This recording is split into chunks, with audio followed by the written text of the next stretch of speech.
Dans le livre de l'Apocalypse, il nous est montré une septuple manière comment vaincre.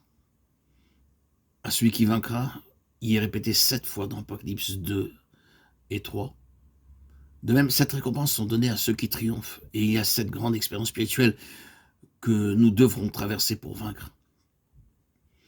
La première grande expérience spirituelle, c'est l'amour. Mais ce que j'ai contre toi, c'est que tu as abandonné ton premier amour. Apocalypse 1:4. Nous devenons si méchants, nous prononçons des paroles méchantes, blessantes et douloureuses. Nous blessons les autres pour nous faire plaisir. Le Seigneur est aussi blessé par cela. Mais il dit, j'ai quelque chose contre toi. Lorsque nous sentons nos cœurs s'endurcir, nous devons prier, Seigneur, ramollis mon cœur, adoucis mon cœur. C'est ma prière quotidienne, Seigneur, maintiens mon cœur tendre. Nous parlons tant de sorte que nous nous endurcissons, nous disons tant de choses blessantes sans regarder aux sentiments des autres. Ce n'est que par la prière que nos cœurs sont maintenus tendres, affectueux et bons.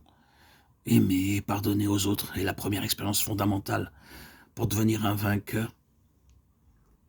Bien-aimés, ne soyez pas surpris comme d'une chose étrange qui vous arrive. De la fournaise qui est au milieu de vous pour vous éprouver. Réjouissez-vous au contraire de la part que vous avez aux souffrances de Christ, afin que vous soyez aussi dans la joie et dans l'allégresse lorsque sa gloire apparaîtra. 1 Pierre 4, 12, 13. Nous trouvons la deuxième expérience dans l'Apocalypse de 9, 10. Je connais tes œuvres, ta tribulation et ta pauvreté, bien que tu sois riche, et les calomnies de la part de ceux qui se disent juifs et ne le sont pas, mais qui sont une synagogue de Satan. Ne crains pas ce que tu vas souffrir. Voici, le diable jettera quelques-uns de vous en prison, afin que vous soyez éprouvés, et vous aurez une tribulation de 10 jours. Sois fidèle jusqu'à la mort, et je te donnerai la couronne de vie. C'est un honneur et un privilège que de souffrir. Nous ne pouvons pas y échapper. Le disciple n'est pas plus que le maître, ni le serviteur plus que son seigneur. Il suffit au disciple d'être traité comme son maître et au serviteur comme son seigneur. En tant que croyants, nous devons vivre une vie de séparation. Nous ne pouvons pas imiter le monde, ni nous placer sous le même joug que les incroyants. 2 Corinthiens 6, 14 à 17. C'est la troisième expérience, vivre une vie de complète séparation. Dans notre manière de nous habiller, dans notre attitude, notre comportement et nos conversations, nous sommes le peuple de Dieu et nous devons être gouvernés par la parole de Dieu et montrés par nos conversations, notre habillement, nos goûts, la musique ou toute autre sorte d'intérêt que son nom est glorifié. Voyons la quatrième expérience. Écrit à l'ange de l'église de Thyatire, voici ce que dit le Fils de Dieu, celui qui a les yeux comme une flamme de feu et dont les pieds sont semblables à de l'airain ardent. Je connais tes œuvres, ton amour, ta foi, ton fidèle service, ta constance et tes dernières œuvres, plus nombreuses que les premières. Mais ce que j'ai contre toi, c'est que tu laisses la femme, Jézabel, qui se dit prophétesse, enseigner et séduire mes serviteurs pour qu'ils se livrent à la débauche et qu'ils mangent des viandes sacrifiées aux idoles. Apocalypse de 18 à 20. Ils commencèrent à adorer la croix et peu à peu, ils introduisirent des images dans l'église et les adorèrent.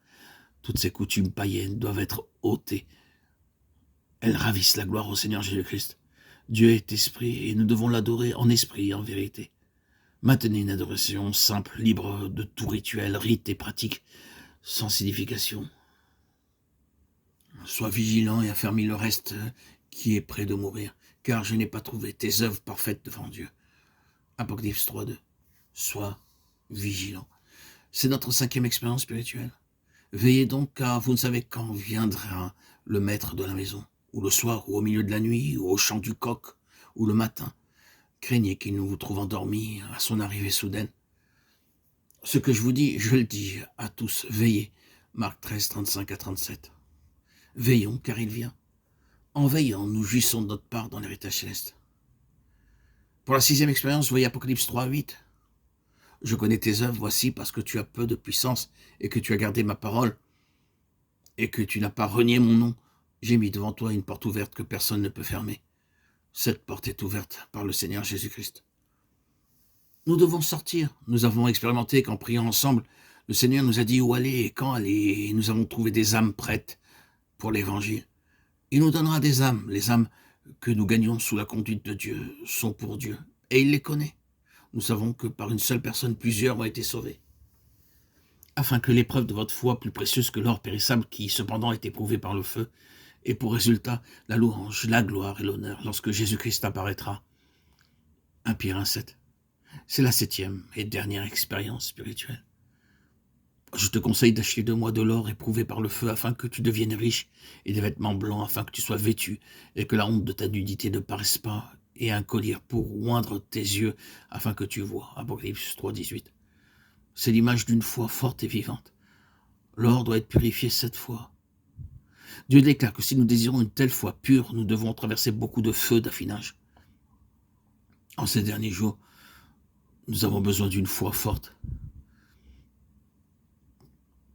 Puis il dit plus loin d'acheter de lui un collier. Et un collier pour moindre tes yeux afin que tu vois. Il y a beaucoup de choses que nous ne comprenons pas dans la parole de Dieu. Alors, allons à lui et il nous donnera un collier spirituel et nous commencerons à comprendre ces choses. Comme le dit le psalmiste, ouvre mes yeux pour que je contemple les merveilles de ta loi. Psaume 119, 18. Nous avons là, c'est cette expérience simple. La première, c'est l'amour. La deuxième, souffrir joyeusement sans murmurer. La troisième est la séparation d'avec le monde. La quatrième, se libérer des traditions, des coutumes, des rituels et des cérémonies humaines. La cinquième consiste à veiller pour être prêt pour sa venue. La sixième, c'est d'entrer par les portes ouvertes et apprendre à gagner des âmes pour le Seigneur en découvrant celles qui sont préparées par lui. La septième consiste à avoir une forte foi vivante et active, une vie de foi, utilisant un collier spirituel afin de comprendre ces mystères célestes. Par ces simples choses, nous sommes alors qualifiés pour notre part à l'héritage spirituel céleste et glorieux dans le Seigneur Jésus-Christ. Amen. Alléluia.